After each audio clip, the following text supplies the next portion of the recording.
everyone, it's been a while. I'm here with Trey, my husband. Say what's up, babe. Hello, everybody. And we're here to create a 1-year anniversary vlog and to record the top 5 things each of us learned within that first year. So let's go ahead and get started, babe. You first. All right, so the number one thing I learned is to relax. During my first year, I was just pretty anal, pretty like this, always needed things to be in order. When I was single, I was always on top of everything. I didn't have that many responsibilities. And so within my first year of marriage, I had a husband, I had a baby, and all that sort of thing. So it was really hard to just stay on top of every single thing. And that doesn't even include friendships, career, family, my self-care. And so I've learned to just relax during the first year. I've learned that I don't have to always have it all together, and I don't always have to keep everything in order, and that at the end of the day, if something doesn't get done, it's not the end of the world. So I've learned to just kind of take it slower and slowly, and I've learned to just relax. So that's my first one. All right, number one for me is going to be try to resist that urge to be right all the time. You're not going to be right all the time. There's going to be times where she's right. There's going to be times where you're right, and vice versa. Sometimes she's wrong. Sometimes I'm wrong. That's just how it goes. You're never going to be right all the time, even though you might think that you are. But I think it's important just to resist that urge. Listen to what your partner is saying. Listen to the details. Don't just always be ready to give a response. I feel like if that's what you're trying to do, you're not going to hear exactly what the other person has to say. So that's my number one. Yeah, I agree. I'm going to piggyback off of that for my number 2. So it's similar except from the standpoint of being single once again. Just taking into consideration someone else's thoughts when it comes to making a decision, someone else's opinion when it comes to making a decision. Because like I said, when you're single, you make all the decisions for yourself. You've been doing it, the right way in your eyes because you've always done it that way. And so I would say just taking into consideration other people's or your spouse's opinion when it comes to like making decisions and the way that you should like go about things. So all right, that's good. Number 2 for me is to make sure you always treat each other with respect. Try not to use words that you're gonna regret later on. Like I said in the first one, always try to listen to what the other person has to say, your partner has to say, and just try to avoid disrespect. I mean, there's really no place for disrespect, whether it be in your marriage, anytime you're at home with your kids, at work. So just try to use that in everyday life, but especially in your marriage. No place for disrespect. Try to treat each other with respect. Even if you're in the disagreements, try to use respect with everything that you do. Yeah, that's a good one. Number 3 for me would be that it's so important to have a covering.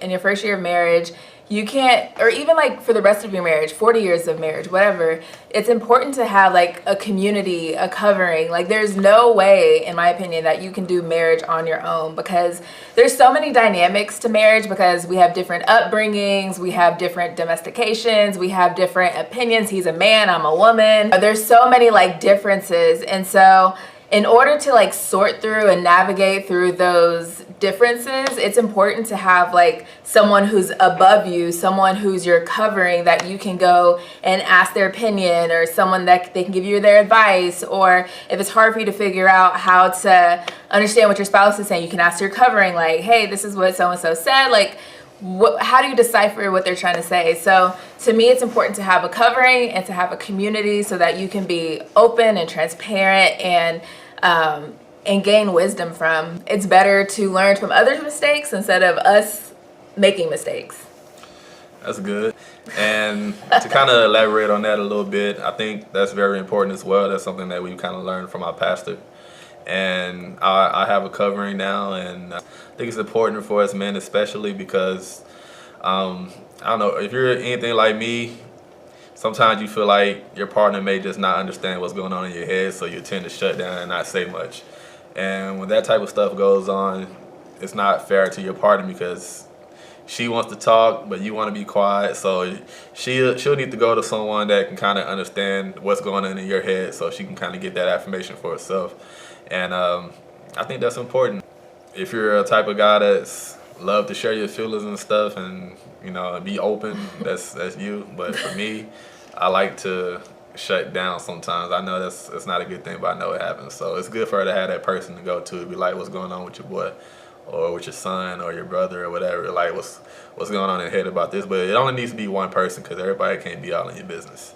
So true. So that's my number. Or that's me elaborating on her number 2. So Good stuff. number 3, try to understand that there's a work-life balance. I know, and this can be for the man and for the woman, for the husband and the wife. You go to work, you're doing so much at work, you come home, you just want to chill, watch a little TV, go to bed, get up and do it all again the next day. But yeah, that's not the case. There's always a second job when you come home, especially if you got kids, so that's what I got for number 3. Awesome. And yeah, just to piggyback off of that, I feel like literally your job and your home are 2 different jobs. And so that's why I'm always like, man, I used to always think like a full-time wife or like an at-home wife or stay-at-home mom, whatever, all of that stuff. I'm like, I used to be like, they don't really got a job. But I totally have changed my whole mindset, because literally taking care of like a home, a child, and just like all the different requirements of our life together is a full-time job in itself. And so now I like hats off to those people. But like he said, we both have full-blown careers. Ain't nobody just sitting around chilling. So we both have to pitch into our home and our child and just all the things that are required of us in our life. So number 4 for me would be to pray on behalf of your spouse. Basically, praying on your husband's behalf to me means that you are seeking God, because you as the wife are his helpmeet, and you have to understand what he needs, and he might not know that he needs it. And that's honestly, to me, part of the woman's job. Like, we have like this intuition, we have like this vision, we have this insight, and they don't necessarily have that. And so it's important for us to like pray on their behalf, so that like God is like speaking to them, that God is like guiding their heart or like pulling at their heart for something specific. And so it's important for us to like literally be on our knees on behalf of our husband. I just cannot stress that enough. And so the top 4 things that our pastor told us to be in prayer on behalf of our husband are: 1, that he's seeking and desiring a relationship with God. And then number 2, that he's being fathered or covered by somebody, which is what we just went over, having a covering. So that he's being fathered by someone, or that he's getting a desire to be covered by someone. And number 3 is that he's having a strong brotherhood. So they need that. We need that too as women. Like, we need that strong friendship bond. He needs a community of men who are also in that same area of life, or even people that aren't in that same area, to help them. You know what I mean? And the 4th thing is to help him discover his mission. So some men don't know what their mission is. Some men don't necessarily understand like what their purpose is in life. And so as women, like I said, we have intuition, we have insight, we have all sorts of things. And so our role is to like pull those things out of him. And we're supposed to do it through prayer. Like, we need God, of course, but if we recognize certain things, we could take it to God in prayer. So that would be the 4th thing that I've learned in the first year of marriage. Okay, 4th thing for me is to understand that your partner is for you and not against you.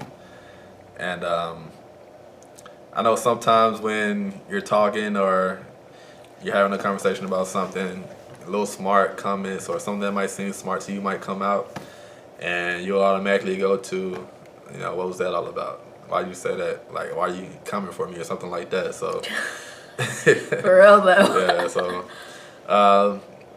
and that in some instances that might be the case, but if you're in a loving marriage, you just got to understand. And in some cases, it could be your spouse being petty, or that might actually be the case. But overall, your partner really do have your best interests, and just like you have her best interests. So you just got to realize that when it comes to little petty little things, you don't want to let those things really just upset you too much. You can talk about, discuss it, a little bit, any way you feel it might be appropriate to where y'all don't get to the point of arguing or disrespecting each other. But little things like that, you just gotta, don't take it as an insult. Just understand that she has your best interest. She's for you. The same way you're for her. You might make some petty little remarks and things of that sort too. So just try to understand that. That's my number 4. Cool.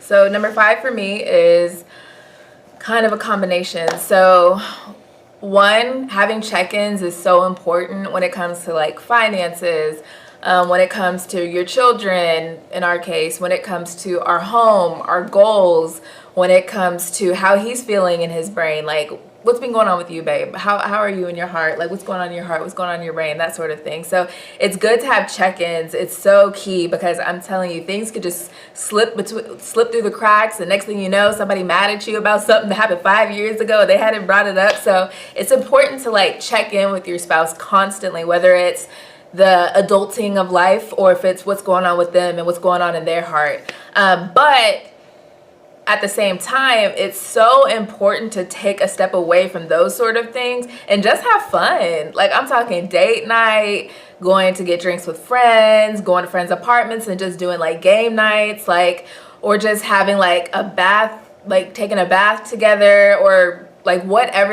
or just talking. Like it doesn't even have to be anything extravagant or fancy. It could just be something as low key as like, Elena's asleep, we're sitting on the couch, no TV, it's just us talking, give me a foot massage, I'm giving him a foot massage, whatever.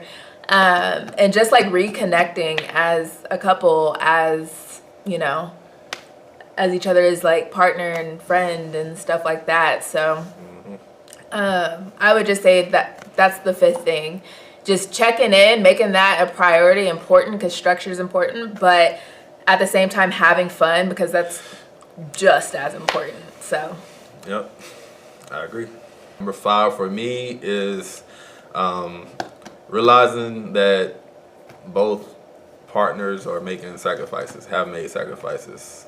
I think sometimes we tend to think about all the sacrifices we made and we can go down a list. I've done this, I've done this, I've done that, when we don't think about the other person's sacrifice at all. So true. So if you just take the time to think about, well, she's done this too. She didn't want to do this, but she did. It's sacrifices go both ways. So I know sometimes us as humans, we tend to be a little selfish, and I think everyone has a little bit of that in them. Some people more than others. But just try not to be selfish and be selfless. Think about your partner. Think about the things that they've done too. So that's my number 5. Yay! So that's pretty much the top 5 things we've learned in marriage. And oh my God, I don't understand. Man, I'm smiling at the audience. Babe, the audience though. Yeah. Anywho, I think that's very normal, babe. Babe, you can't just be like. I didn't do that. That is what you did. That is what you did. I just smiled. Okay. Anywho, well, that's it. That's all we've learned. That's not all we've learned, but those are the top 5 things we've learned. And we're entering into our 2nd year of marriage. And we'll see what else we learn. 78 more years to go. 78 more years to go. Wait. 79, my bad. No. How old will you be? How old will I be? 110 years old. Who? You live into 110? Oh. Yeah. Anywho, all right, that's it. Well, thank you guys for watching. Hopefully this was helpful. We plan to make more videos, right, babe? Y'all, can y'all just give it up for him because he's the low-key one of us. He's introverted, but he loves to talk about marriage. Don't let his introvertedness fool you. He loves talking about marriage. So I appreciate you for doing this. You're welcome. This is her Mother's Day gift, so. Oh. Babe. Anyway, all right. Well, thank you guys for watching. Bye.